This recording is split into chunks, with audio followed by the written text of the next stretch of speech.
Houston is in the mix for a big-time budget player, and free agency is near. Nick Caserio, it's only a matter of time before he absolutely opens the floodgates to signing a bunch of players and putting guys on minimum contracts. You need a lot to kind of work with in terms of your receiver depth. Your offensive line has not been the best. There's still some holes on defense, but let's kind of touch on one player, an offensive guard on the Steelers, who could be given a minimum contract. The Texans don't mind that. Give him a prove-it deal. See what he can do. James Daniels, guard on the Steelers. If you're new to Texans Digest, we're breaking down all the latest Texans news. This is the place to be. But if you haven't subscribed to the channel already, 5% of you are joining the community. This is going to be a daily thing. Join your boy. Talk some Texans. Let me know what you want to see, by the way. Who's going to be on the team? Who do you want to see on the team? We talked about some receivers. But James Daniels, this is a perfect situation for the Texans to pounce on. I'm so excited for this move because when you look at it, this is a player that they can actually use. James Daniels, 27 years old, and coming off, this is the only real downside. He's coming off an Achilles tear through 4 games. So it wasn't the best season. He had that Achilles tear. The Steelers' O-line was kind of crazy as it was, but in those 4 games, he played really well. 92.9 PFF grade, and honestly, the ideal candidate for the Texans, considering they don't have a lot of cap space. He could sign a 1-year prove-it deal, give him a $9 million deal. This is a good idea. Don't get me wrong. And not only that, he's only 27. So the injury is definitely higher of a risk, but it's also low risk, high reward because of the fact that you can get him on a lower contract. You can make him have a prove-it deal, kind of like the D-tackle we signed a few years ago in Sheldon Rankins, where Rankins was a beast in terms of the kind of nose tackle position. He had 8 sacks. That was a prove-it deal, and you let him walk, and then he didn't do so well in the Bengals, but this is a similar situation. You sign a guard to a 1-year deal. You cut Shaq Mason. You have a guy who's young, coming in, trying to provide for the offensive line, and you look at what this O-line could be. It looks pretty good. Jacob, my boy on X, I love what he's posting because he's a good source, 5,000 followers. In general, obviously it's opinionated, but he's got some good ideas. Tunsil, Booker, Patterson, and Struggs, you could kind of go either way. I don't mind Struggs at left guard, to be honest, but James Daniels is a guy that he likes a lot, and I don't actually hate it. It's you need offensive line. I don't mind Howard at right tackle or left guard because he can play all around, and that's a valuable asset all the time is to have somebody that can move around. But James Daniels is definitely the play. He's definitely a great player. For the run game especially, he can play so much of an asset, and it's just that kind of scheme where the run blocking is over the top, unreal. That's what you need, especially for the Texans in the run game with a new offensive coordinator who was known for heavily running it on the Rams. But the only problem, the torn Achilles. And I'm looking for the other kind of, here we go. PFF grades, 92 through the 4 games last year. He's kind of been averaging around the 70 range for most of his career, and he's been in the league for a while now, and that's where you can bring in the veteran presence, and he could be the guard for the Texans for the next few years. Shaq Mason was not really the best idea. I know it wasn't a permanent thing, but you look at Shaq Mason and what he was to the Texans, it wasn't a great idea. And when you give him such a big contract, he's 31 years old, he's going to be 32 before the start of next season. I would be shocked if Shaq Mason was on the Texans next year. And I've kind of went off on this situation with Trey Smith in a past video, but this is where things are getting real. Free agency's in a few weeks. Nick Caserio is going to buckle down, and this is a move I can 100% see him making. And I say that because he's known for signing these one kind of year deals. He'll probably give James Daniels a $9-10 million hefty contract in terms of what he's been able to do throughout his career and what he's been known to do as a veteran.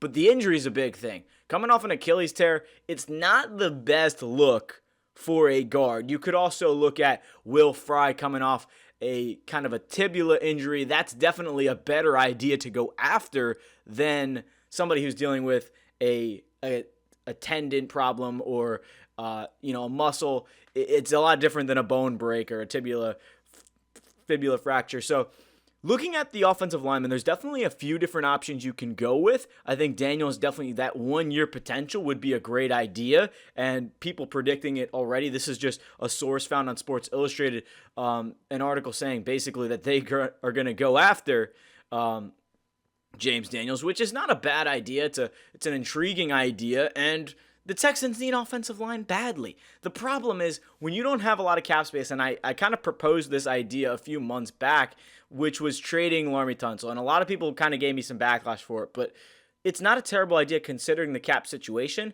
and the downside is you lose an all-pro left tackle, so that would be a big problem. So I'm going to stop with the Laremy Tunsil. Like, Tunsil's a great asset for the team, but the question I have is how much longer can he go, right? He's in his 30s as well, probably a good 2-3 years left, so keep him on the team. But there's just a question of, okay, when do you think about kind of dealing these players that are 28, 23, $20 million cap hits, and the number of salary, it's only going to build and go up the more money you guarantee these players. But looking at the Diggs contract, you guarantee him a signing bonus. So it's just all about what can Nick Caserio construct? What can he come up with? What can he build? And basically, what can he just absolutely rebuild? Because he's been able to make some amazing trades and amazing signings. But the players that you want to kind of go look for are, at least on the offensive line, right? You got Drew Dalman on the Falcons. He's a free agent. James Daniels would be a great option. We talked about him on the Steelers. Julian Blackmon, a safety. We do need a safety. Demarcus Robinson would be a good veteran kind of presence at wide receiver. So there's a definite amount of options to where this team could go, what they can bring. And at this point, I ask you guys, what do you think the Texans do at the offense? Like, I break it down in these videos, and I kind of ask myself, like, what are they going to do? Because obviously nobody has any idea what they're going to do. But to break things down, it's so impossible to make your own assumption. And I've read some of the comments to where it's like, we need a wide receiver. We need an offensive lineman. You got to be specific in the guys you sign, because if you sign 2-3 guys, there goes all your money.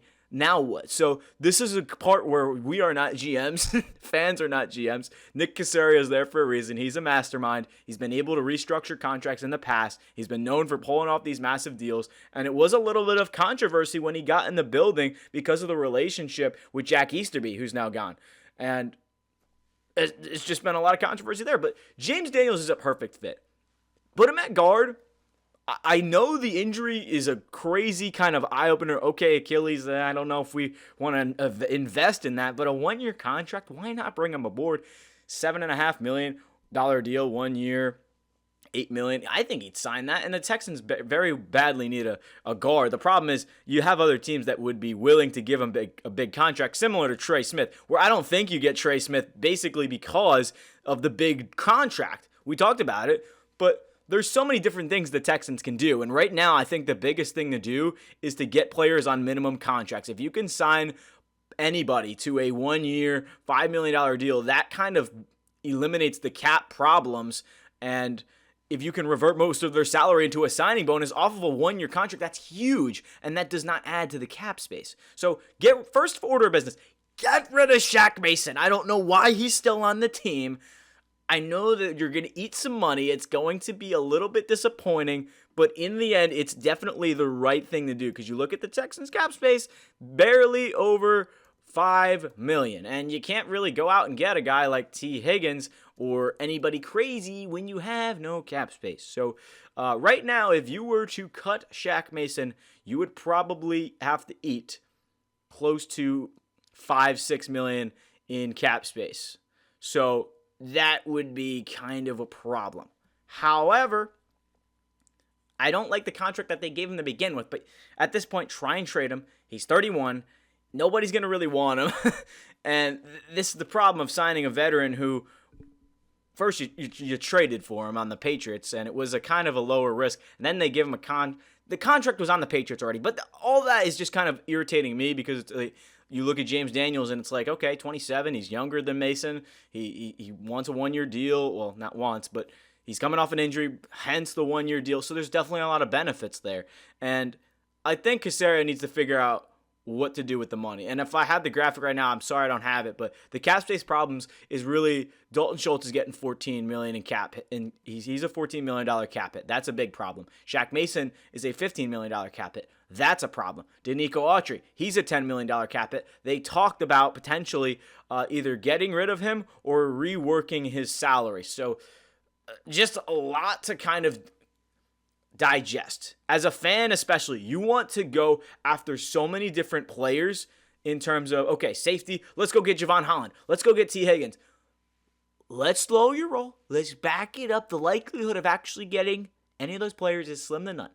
So first order of business, let's get some cap space. Let's rework some contracts. Let's sign a guy like James Daniels. Let's sign a guy like Demarcus Robinson, lower-end players that aren't going to eat up a lot of salary cap. And then you can pursue a guy like Trey Smith or a guy like T. Higgins. You can only really sign one big star if you're the Texans because of your cap space problems. You can rework some stuff, but in the end, the reality of James Daniels being a Texan is very likely, and I really do not mind it. I think it's a great idea. Let me know what your guys' thoughts are in the comments. This has been really... I'm a big fan of the article. The rumors are crazy, and it's definitely the offseason. There's so many rumors going around. But in the midst of everything, I really do like James Daniels. And people could say it's a bad idea because of the injury, but you got to take a risk every now and then. So thank you, everyone, so much for watching. Again, appreciate all the support. We've been growing pretty rapidly. I'm going to try and keep getting a video out every day. And honestly, just keep the comments coming. I'm really loving this, and the community is doing well. But appreciate everyone watching. Appreciate all the support. And, oh, of course, again, hit that sub button if you're new. This has been Mike Zanetti, Texans Digest. We'll catch you in the next video.